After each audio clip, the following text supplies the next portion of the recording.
Guys, welcome back to my YouTube channel. My name is Juliet from English Prep Class, and all I basically do in this my space is to teach you tips, tricks and strategies on how you're going to go about how to pass your person test of English exam so you can get points for your migration or for your study purpose, even for your nursing registration here in Australia. Now, if you're new here, remember to hit the subscribe button and turn on your bell notification so you know when I post new videos. Okay guys, let's delve into the topic of today. In today's video, I'll basically be talking about the PTE writing, and something informed me to do this video.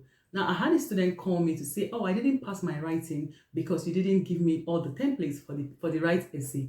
Now, first of all, I want you to know what the PTE writing is about. Before I'm going to talk about the templates and every other information you need to know about the PTE writing.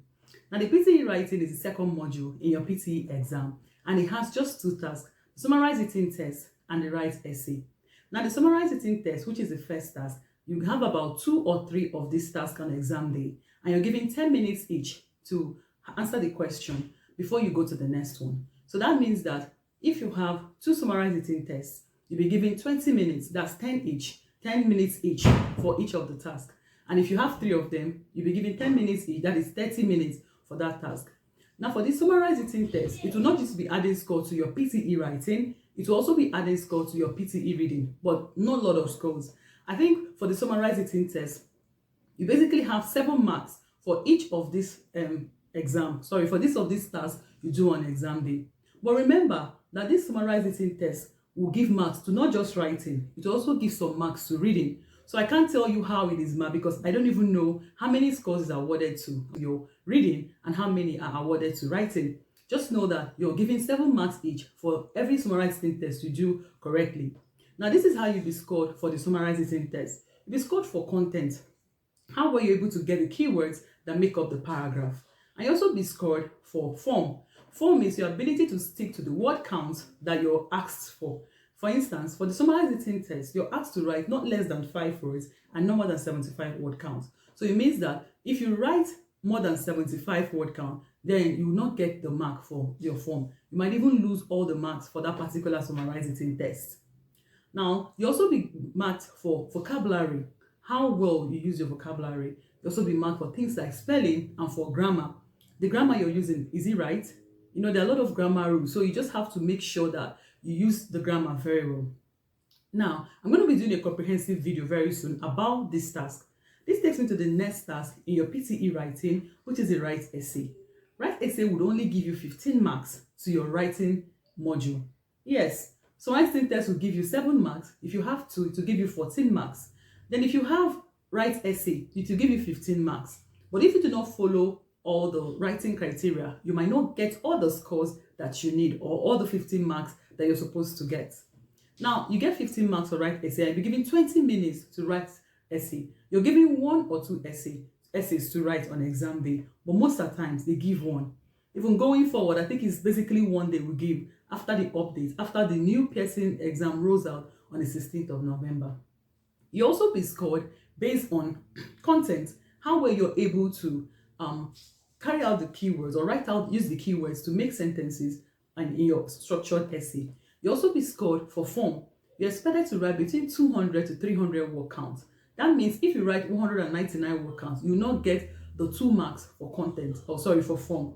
If you also write more than 300 word counts, you also not get the full marks. Your scores will be reduced. Now, the PTE is not like the IELTS exam where you're told in the IELTS, you're told to write at least 150 words for the first part of the essay you're given to write, or for the first part of letter you're given to write. Now, 150, it means that you can write 150 or more, but not less than 150. But for the PTE, they said 200 to 300. So you have to stick to 200 or 300 word count. And failure to stick to this will reduce your marks. Now, you also be scored for vocabulary, how well you use your vocabulary. You know, for this English exam, basically what is expected of you is to use a wide range of vocabulary. That shows that you have a good command of English. Remember, it's an English test, so you have to have a wide range of vocabulary and you show it off in the right essay. Now, I'm not saying you should use difficult words, just use simple words, but that make sense or are grammatically right or fit in very well to that particular kind of topic you have given to write. Now you also be scored for grammar. Your sentences, the sentences you're using, are they grammatically right? You get 2 points for grammar and you also get 2 points for spelling. Now remember, this vocabulary, grammar, spelling, they're all parts of your enabling skills. So you have to take them seriously. Now, sometimes people do not know that you need to take their spelling seriously. Yeah, though you also get 2 marks for spelling. It's not like it's higher than grammar and vocabulary, but you should also go back and look at how you have spelled the word, so to make sure there's no mistake in it. Now, there's another thing you'll be scored for in the right essay. You have things like the structure and coherence. That's how clear your essay is if you've used the right essay structure. Basically, we have like 4 basic essay structure. We have the introduction, the body paragraph 1, body paragraph 2, and conclusion. Sometimes you can also have body paragraph 1, body paragraph 2, body paragraph 3, and conclusion. That is including the introduction, which is the first thing. But however, stick to the 4 structure, which makes more sense. Then you also be scored for written discourse, especially for the PTE essay. I'm going to explain this in my next video that will be coming out very soon. So these are the things you need to know about the PTE writing. Just 2 tasks. Summarize it in text, which is not just adding scores to your writing, it's also adding scores to your reading. So I cannot explain how that score is shared between writing and reading. And you have 7 points for each of the summarize it in tests you do. Then you have write essay, that gives you 15 marks. Yeah, so it's not much of marks for the writing module. Now this brings me to the popular thing I usually say. So writing would have to depend, or writing would borrow scores from PTE listening and PTE reading modules. They will make up the bulk of your writing score, which I'm going to explain, or you can check out my other videos. So I've explained that, but I'm going to do a full writing video where I'm also going to be sharing the templates that you can use so you can pass your PTE writing. Now for the PTE essay, PTE write essay, all you basically need to do in the first structure, the first one, which is introduction, you just need to give a general background of the topic, what the topic is about. Just explain it between 2 to 3 lines. You don't have to go write 10 lines or 15 lines just to get to 200 word count. Just tell them about what you understand about the topic, then you state your opinion, and after that, you tell them that your essay will talk about your opinion or what you want to talk about. Then that takes you to the body paragraph 1, where you give your opinion, the first opinion, giving commensurate example. It takes you back also to body paragraph 2, where you state another opinion or your reason for agreeing to this side of the essay or that side of the essay, and you also state commensurate example to support whatever reason or whatever opinion you have. This brings you to the conclusion. In the conclusion, you can say to conclude, eventually, or finally, or overall, this is what I'm talking about, blah, blah, blah. And then you also talk about, you state your opinion again, and like a general paraphrasing of the topic. So this is how you go about the PTE write essay, which I'm going to do an elaborate video on this, also giving you a template that would also help you pass your PTE write essay. I'm also going to talk about the things that are not necessary for your PTE write essay.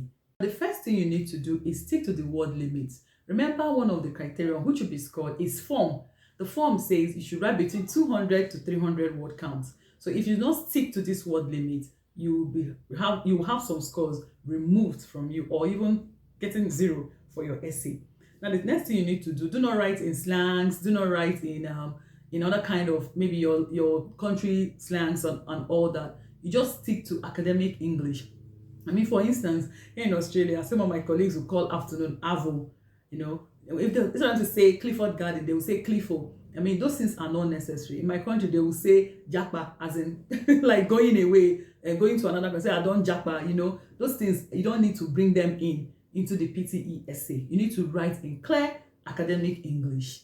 Another thing that you need to note is you should also not use bullet points. Yes, that is why you're being graded for structure and coherence.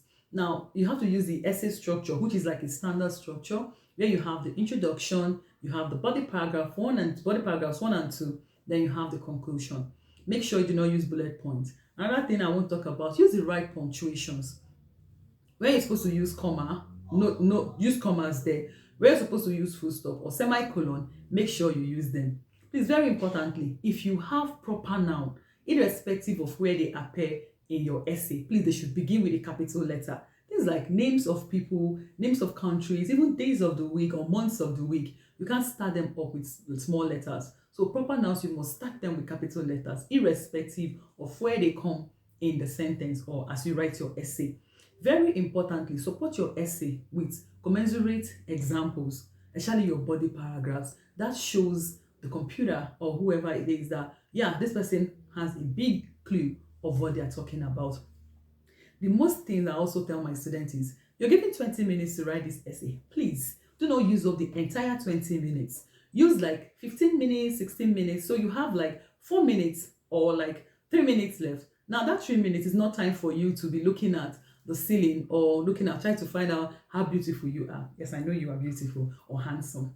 What you need to do is go back to the beginning of the essay.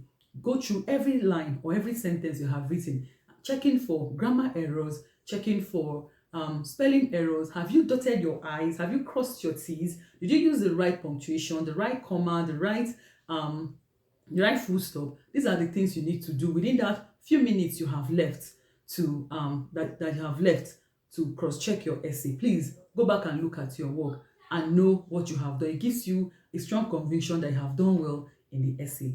These are very important. This brings me to the end of this video, guys. So basically, I just talked about the PTE writing and what you need to know about the PTE writing. And they're just two tasks: the summarize it in text and write essay. This means that they will not give you a lot of scores in the PTE.